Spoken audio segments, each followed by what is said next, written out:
अथ ज्ञानकर्मसन्न्यासयोगो नाम चतुर्थोऽध्यायः।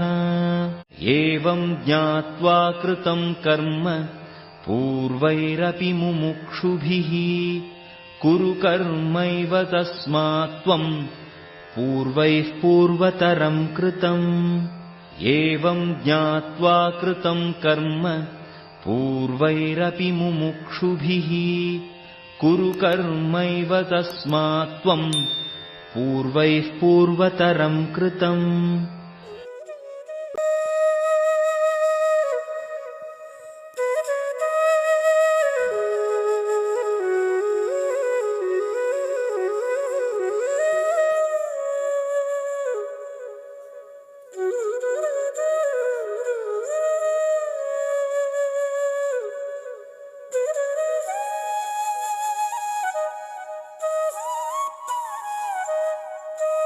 ధన్యవాదములు.